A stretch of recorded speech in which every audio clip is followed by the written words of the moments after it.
Oh. Oh.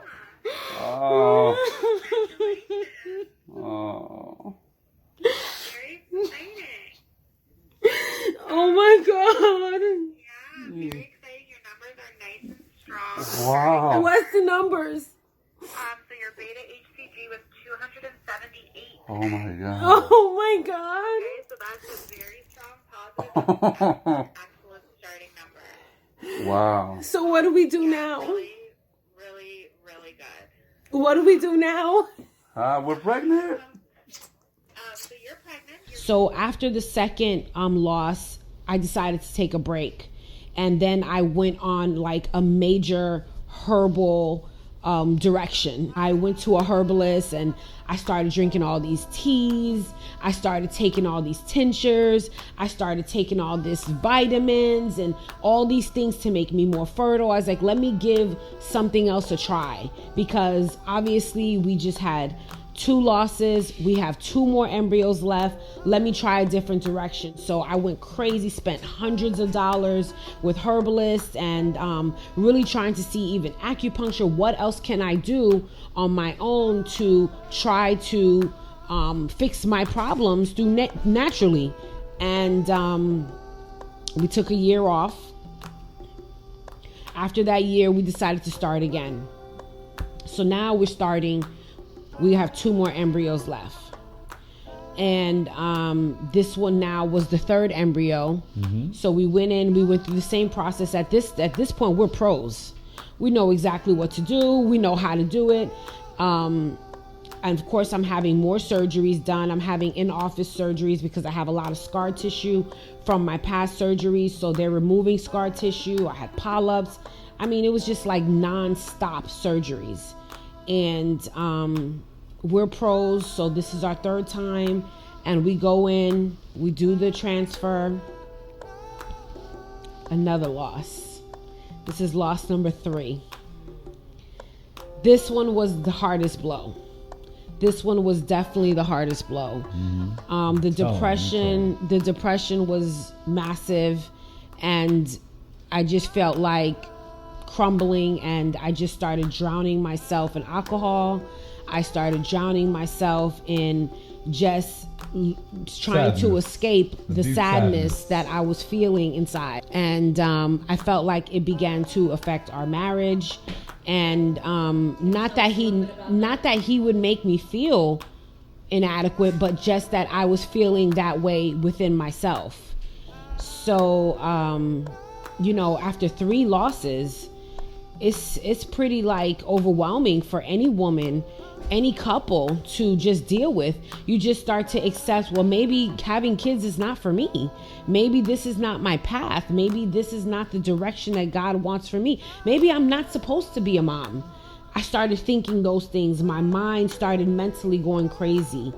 And, but I wanted to give that to him because I know the amazing father that he would be. And I just knew that I didn't want to give up. And I knew that we had to keep trying. So we did the transfer. And he needs a brother. And he needs a sister. And he needs a sister. He needs a sister. So we did the transfer. Another miscarriage. Same thing. And this time again, after that, we only had 1 embryo left. 1. That's it, our last hope. So that was our last hope before we had to start the entire process all over again. So about how long would you say was the time span that you had that you went through the IVF journey?